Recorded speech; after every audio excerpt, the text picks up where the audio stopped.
Hebreërs 4 vers 12 en 13. Die woord van God is lewend en kragtig. Dit is skerper as enige swaard met 2 snykante en dring deur selfs tot die skeiding van siel en gees en van gewrigte en murg. Te beoordeel die bedoelings en gedagtes van die hart.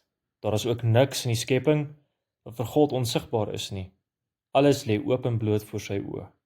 En aan hom moet ons rekenskap gee.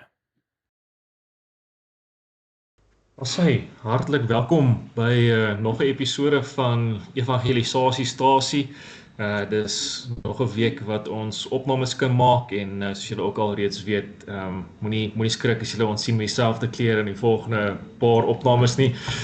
Dit is maar deel van ons werk het ons maar so 'n paar opnames doen aan mekaar vir so 'n week lank, dan gee vir julle ook geleentheid om kortliks na die video's te kyk en ons te sien in dieselfde klere. So ons is nie arm nie. Dit is nie dat ons nou elke episode gaan ander klere aantrek nie. Maar dis vir ons net te voorreg dat ons op so 'n manier ook die evangelie kan versprei. Vandag saam met my weer is Dominee Daniel daar van Otjiwarongo. Hartlik welkom weer saam met ons hierso. Baie dankie. Ja, ek waardeer die voorreg om hierso te wees. Die weet deel te neem aan die gesprek.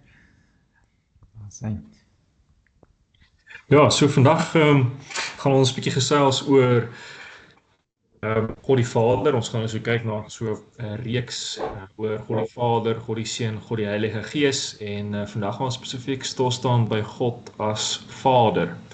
Nou, ek dink dit is 'n groot onderwerp. Ek het nou so afgelope Sondag 'n bietjie gepreek oor wat beteken om 'n aardse pa te wees, 'n Christen pa. En dit is nogal mooi dat ons na ons hemelse Vader toe kan kom om by hom as ons volmaakte pa, ons volmaakte hemelse Vader, leiding te kry hoe ons mans as paas in die huishoudings kan optree, as vaders in die huishoudings kan optree om ook ons kinders te onderrig en op die regte pad te hou en te sorg dat hulle die Here dien en so. Maar ja, ek dink kom ons begin eers by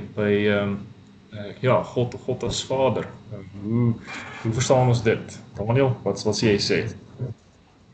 Ja, is interessant in die voorbereiding wat ek nou gedoen het, is dit interessant om te gesien het dat God homself nie as Vader noem in die Ou Testament nie. Hy verwys nie na homself so nie. Ons het eers dit leer ken, die term God die Vader, as mens hom nou kan gebruik as 'n geheel, toe Jesus Christus gekom het, en toe hy het na God verwys, die Vader, as sy Vader, en dan ook as hele Vader vir die disippels en dan vir alle gelowiges. So dit is nogal interessant om dit raak te gesien het, om die term wat ons hom ken, God die Vader, is eers 'n Nuwe Testamentiese term, tog is sy vaderlike eienskappe alreeds in die Ou Testament natuurlik sigbaar, jy weet, en hy verwys ook aan die verbond, veral as na die Here van die verbond, en dan die vaderlike eienskappe. So dit is nogal interessant, en veral dan Psalm 68 vers 6, ek wil dit net graag lees. Vers 13, Psalm 68 vers 13 lees ek graag net saam. Hy sê hierso, laat ek net vir hier kry,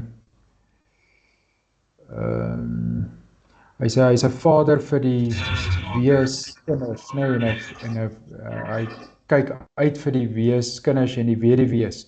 So ons kan daar ook sien, hy sorg, en dis die groot eienskap van hom as Vader, dat hy sorg vir ons, dat hy elke dag, jy weet, uitkyk vir 'n mens, en dat hy mens onderhou. Ons gaan ook later praat oor sy onderhouding, maar dis maar net 'n inleiding wat ek net vir interessantheid wou noem, dat God die Vader as term is eintlik eers in die Nuwe Testament, wat ons het veral dan in die Onse Vader gebed kry ons dit mos mee te doen.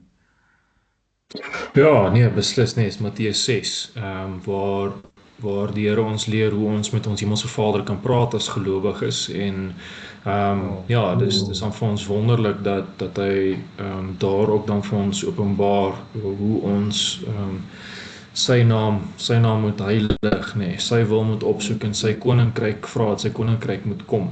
Dis nogals iets mooi, dis 'n smagting, 'n smeking dat ons Hemelse Vader vir ons onthalf moet intree. En dit het plaas ons in afhanklikheid as kinders. Maar ja, ek dink ons moet so 'n bietjie net so 'n treetjie terugvat en ja, dalk begin by wat dit beteken om vader te wees en hoekom is dit spesifiek ons Vader? Ja, ek dink is nou mooi gesê waar Jesus Christus vir ons mooi die Vader kom duidelik maak het. Ek dink net spesifiek aan Johannes 1 vers 18 waar daar staan niemand het God ooit gesien nie, die eniggebore seun wat in die boesem van die Vader is, die het hom verklaar, die het hom kom bekend maak, die het hom openbaar. En dit is vir ons iets pragtig, want ons was soos Lukas 15 sê, verlore kinders gewees wat in sonde geval het, en mense wat eintlik nie 'n Vader meer gehad het nie, omdat die Here ons weg van hom gedryf het, want hy sou ons soos oordeel oor ons sondes en ons gebrokenheid. Maar dan die wonderlike van wie God is hy ontferm homself soos 'n vader oor sy kinders, en hy help ons uit, hy's barmhartig, soos die barmhartige Samaritaan, sien hy dat ons in nood is, en sien hy dat ons nie onsself gaan kan red nie, en sien hy dat ons nie hierdie pad self kan stap nie, ons het hom nodig, en daarom tree hy vir ons in, deur sy seun te stuur, deur vir ons 'n verlosser te stuur, Messias te stuur, sodat ons op die einde van die dag, deur Christus, geloof in Christus, hom as ons Vader kan aanroep, kan sê, Abba, Vader. En dit is nogals iets mooi, want dit is alleenlik deur Christus wat ons ook God, ons Hemelse Vader, ons Vader kan noem, nie net iemand anders se Vader of die gelowige se Vader, maar my Vader, my Hemelse Vader. Ja. Definitief, en dit hy ook op die verhouding, die kosbare verhouding, of jy weet wat daar is tussen ons as sy kinders en hom as ons Vader, die gemeenskap wat ons met hom kan hê, die geestelike gemeenskap en die verhouding, en dit is ook, soos jy nou genoem het, as ons verstaan iets daarvan al klaar, as ons dink aan ons aardse vaders of ons aardse pa, en 'n verhouding tussen 'n pa en sy kind, maar nog soveel dieper en nog so en totaal volmaak is ons verhouding dan van God, tussen God en sy kinders. Ons verhouding met hom is gebroken weens die sonde, maar sy verhouding met ons, sy vader-kind verhouding is volkome en volmaak. En dis ook, jy weet, iemand wat dalk deur 'n moeilike tyd gaan, of jy weet, wat verwerping voel teenoor hulle aardse pa, kan dan hulle gerusstelling en hulle geborgenheid in God die Vader kry, dat hy hulle nooit sal teleurstel of verwerp of jy weet, sal seer maak nie, maar dat hy altyd 'n liefdevolle Vader is, en dat hy altyd ook regverdig is, sy barmhartigheid en regverdigheid wat altyd saam loop. So, ja, dit gee ons as gelowiges geweldige troos om in hierdie verhouding met hom te kan staan, spesifiek die vader-kind verhouding. Ja, en wat nogals baie mooi is, as mens nou kyk ook na die Johannes Evangelie, dan praat die Here nogals redelik daar hard en duidelik met ons oor hoekom ons deur Jesus Christus na die Vader toe kan kom. Want hierso sê hy reguit in Johannes 14, dan sê hy hierso, ek gaan nou vir julle sê,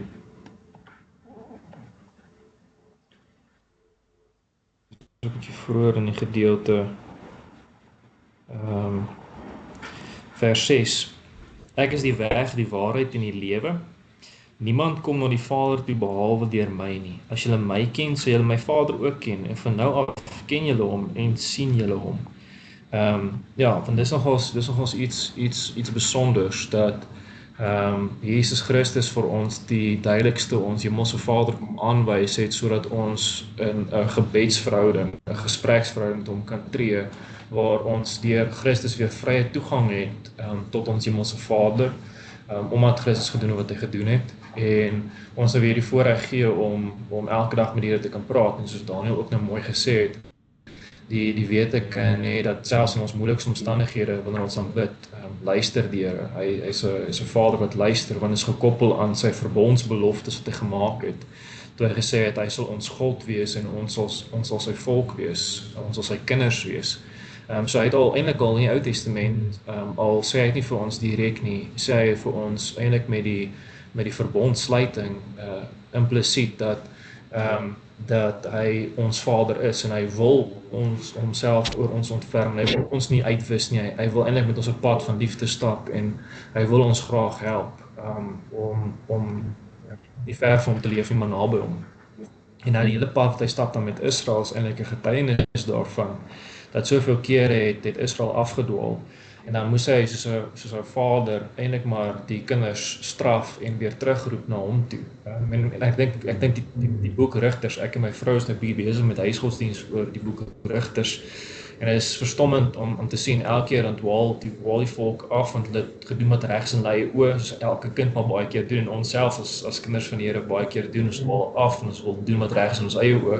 En dan straf die Here ons, dan bring hy ons weer terug en sê hy vir ons, maar moenie vir my vergeet nie. Moenie selfstandig leef nie. Leef in afhanklikheid van my. Jy het my nodig. Jy kan nie die pad sonder my stap nie. En dis nogals iets mooi. Dis die deurlopende bewustheid wat by ons as gelowiges gekweek word in ons hart en ons lewens deur die Gees, dat ons nie sonder God ons Vader kan wees. Ons moet die pad saam met hom stap en dis vir ons troostryk. Definitief, ja. Ek dink ook aan die term of Jesus lering wat hy ons geleer het hoe om te bid. Dan sê hy, so moet julle bid en dan sê hy ons Vader wat in die hemel is. En as ons bietjie daai gebed, mense kan nou in die katekismes ook kyk, maar ek dink altyd aan ons Vader wat in die hemel is. Ons kan nog daaroor praat, ek dink ons gaan dalk nog, maar die ons se Vader, nee, hy is nie net my as Daniel Meiburg se Vader nie, hy is ons Vader, alle gelowiges se Vader. En dat ons weet, maar hy het meer kinders as net ek, net dat ons daai egosentrisme een kant toe skuif en sê, maar daar's ander kinders ook wat vir wie hy ook lief is en wat vir hom ook dierbaar is in sy oë. Dit gaan nie net oor my en my behoeftes nie, maar dit gaan oor God se volk of sy uitverkore volk dan, sy kinders. En hy het meer as net my om voor te sorg en dit help ons ook om te besef, maar as daar dan nou iets moeiliks in my lewe gaan, dan moet ek weet dat die Here sal sorg op sy tyd vir my, dat hy, jy weet, soos 'n pa ook, hy kan nie al sy kinders gelyktydig gelukkig hou nie, en God kan dit doen, maar wat ek daarmee bedoel is, dat hy op sy tyd uitkom sal gee wanneer hy wil in ons lewe, want daar's ander gelowiges ook waarna hy kyk, en wie hy sorg. En hy onderhou ons ook, ons gaan later ook daaroor praat, en sy beskerming, soos 'n pa ook sy kinders beskerm en sy huishouding beskerm, soveel te meer beskerm God ons en onderhou hy ons. Hy wil regtig net die beste vir ons hê as sy kinders, en dit voel nie altyd vir ons so nie. Dit voel partykeer asof ons dinge nie kry wat ons vra nie. Ons bid dan vir iets, maar ons ontvang dit nie. Maar dit gaan juist weer oor daai ding dat die Here die beste vir ons wil gee, en dat die dinge wat ons nou vra nie noodwendig op daai tydstip vir ons die beste is nie. Dit gaan weer oor egosentriese gebede. En mens met daai egosentrisme, jy weet, heeltemal wegskuif. So dit is ook iets waarna mens moet dink. Ook die verhouding weer eens tussen ons en hom, jy het ook nou daarna verwys, maar die verhouding dat ons hom ons Vader noem, dat juist op die feit dat ons respek en ontzag vir hom moet hê, en dit leer ons ook al in ons eie ouerhuise, maar ons kan dalk bietjie daaroor, ek weet nie of jy verder daaroor wil praat nie, oor die respek en ontzag wat alle mense vir God moet hê, gelowiges, maar ook ongelowiges, en die kan ek sê, die tekort aan ontzag wat daar is in vandag se tyd teenoor God. Dit is ook 'n hele onderwerp seker op sy eie, maar mens kan daaroor ook ietsie dalk noem vandag. Ja, ek dink as mens daaraan in lyn met dit gesels, dan is die vraag eers, wat is eerbied? Wat is ontzag? In die Bybel praat hulle van vrees vir die Here. om die Here te vrees. Nou daai gaan nie oor om bang te wees of jouself in 'n hoek te gaan sit en weg te kry vir jou hemelse Vader nie, maar is om te besef dat jou hemelse Vader hoog verhewe is. Hy is waarlik die God, hy is waarlik die een wat regeer oor hemel en aarde, die een wat alles geskep het, die een wat alles onderhou en regeer. Ons bietjie later daaroor gesels, die een wat basies alwetend is en almagtig is en alwys is. Ons nou so 'n reeks gedoen oor wie God is. Julle kan gerus daai opnames ook gaan kyk. En die mooi wat daarin lê is, as ek dan besef dat God die Vader so almagtig is en ek is so klein en ek is so nietig en ek is so gebroken en ek sien myself in die lig van my sonde en in die lig van die straf wat die Here as heilige God eintlik vir my moet gee, dan bring dit my op my knie om te sê, soos wat eintlik Jesaja gedoen het daar in Jesaja 6, waar op sy gesig eintlik geval het en gesê het, Here, maar ek is strafwaardig, ek leef onder volk wie se lippe ook onrein is. Ek moet gestraf word en dan bring dit mense by berou en bekering en dit bring mense by 'n punt waar mense sê, Here, vergewe my, ek kan nie hierdie pad sonder U stap nie en ek moet U die eer bring want U is waardig om dit ontvang. U is die enigste heilige, die enigste waarheid wat daar is. En ons wil graag met hierdie pad stap en ek dink dit is die mooi daar agter as mense dan eerbied aan die Here bring en sê, maar ek weet wie die Here is, ek ken hom. En ek erken hom, ek bely hom met my woorde as my God en ek leef ook dan, ooreenkomstig wat hy vir my vra en dan gee ek hom die eer wat hom toekom deur, soos wat ons nou vandag doen, deur te bely, maar hy is nie enigiemand se Vader, hy is my Vader, ek glo hom, ek wil hom graag dien, ek wil hom graag dankie sê, nie net met 'n klein aspek van my lewe nie, maar my hele lewe, want hy is waardig om dit alles te ontvang. Hy is die ene wat my hier geplaas het, hy is die ene wat my lewe gee, hy is die ene wat my gesondheid gee, hy is die ene wat al die voorregte vir my gee wat ek het en is as dank aan my hemelse Vader, wat so mooi na my kyk, wat so mooi al gaan alles nie altyd 100% soos ek het graag wil hê nie, besef ek, maar hy is in beheer en dit gee vir my die troost dat ek nie hoef bang te wees nie. Definitief, ja. Ek dink ook wat daarbij aansluit is, weer eens ons manier, jy weet, ons manier hoe ons met hom praat in gebed dan nou spesifiek, dat ons respek het vir hom, ontzag het vir hom, dat ons hom nie maar net, soos baie mense sal bid, Papa God noem, of jy weet hom aanspreek as liewe Jesus, net dit nie, maar dat ons sy totaliteit van wie hy is in ag neem wanneer ons bid, dat hy ons Vader is en dat Jesus ons geleer het om ons Vader te noem, jy weet, as ons hom aanspreek met respek en met ontzag, nie maar net met 'n platoniese, jy weet, verhouding soos ons met ons vriend sal praat nie, maar dat ons daai eerbied sal hê want ons besef hy is die almagtige, die verhewe, jy weet, al daai eienskappe wat ons aan die begin gepraat het, die eienskappe hoe hy homself in die woord openbaar en dat ons dit altyd voor oë hou wanneer ons dan aan hom dink as ons Vader en dit onthou ook. Ja, en ek dink as mens nou praat ook oor God die Vader, dan moet mens ook praat van sy eienskappe van sy liefde, en ek dink dit is die mooi waar dan is, ja, natuurlik hy het vir ons al die goed gegee, maar baie mense sal sê, maar is nie dan liefdeloos van ons hemelse Vader om dan al die moeilike goed in my lewe te bring, is nie liefdeloos van die Here dat daar kinders met kanker gebore word, of dat kinders kanker kry en doodgaan, of dat die babietjies in 'n moeder se skoot dood is, miskrame gebeur ensovoorts, en daai is een van die moeilikste gesprekke wat mens kan hê, veral op 'n pastorale pad, mens stap met iemand, want daarom mens vir mekaar duidelik te kenne gee dat God se wil is nie ons wil nie. Job het dit baie mooi gestel daar in Job 1, dan staan omtrent vers 21-22 se kant rond, dan sê hy, die Here het gegee, maar die Here het ook geneem. Prys die naam van die Here.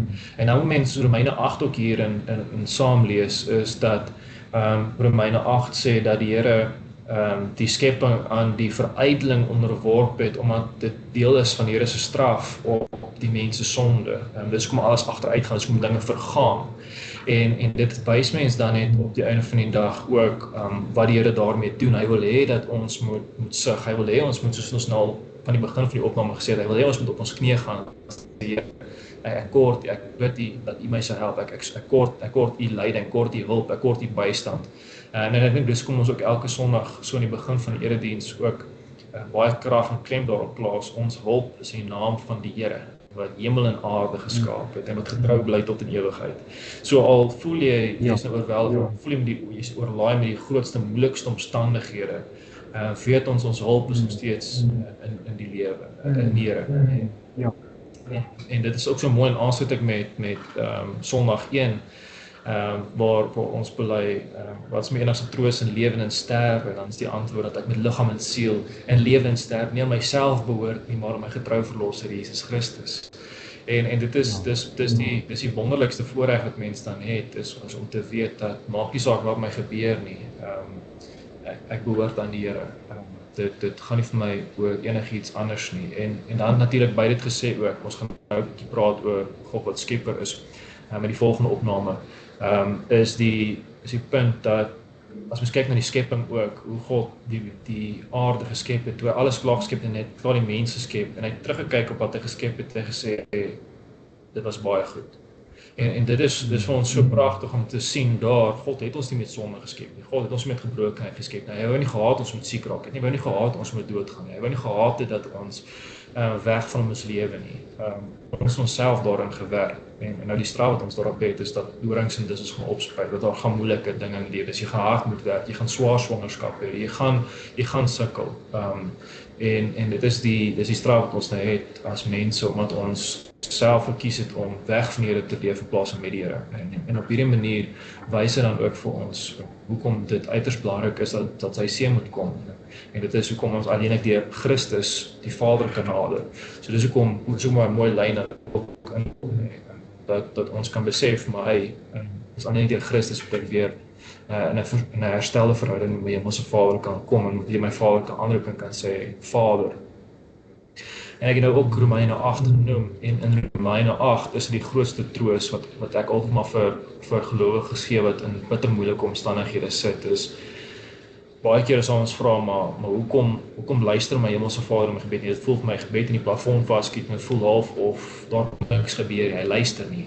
En dan Romeine 8, jy kan gerus vanaf vers 18 tot die einde van die hoofstuk lees, dan hoor ons dat 3 keer kom ons gebed by die Here. Ons self pleit by die Here, né? En dan hoor ons hierso in vers 26, die Gees staan ons ook in ons swakheid by, ons weet nie wat en hoe ons behoort te bid nie, maar die Gees self pleit vir ons met versigtinge wat met woorde gesê kan word. En so die Gees pleit dan vir ons. En dan as jy dan hierso verder lees, in die hoofstuk, dan sien mens self dat Jesus Christus pleit vir ons. Dis daar in vers 34, dan staan daar, Christus Jesus het gesterf, maar meer as dit, hy is uit die dood opgewek, hy sit aan die regterkant van God, hy pleit vir ons.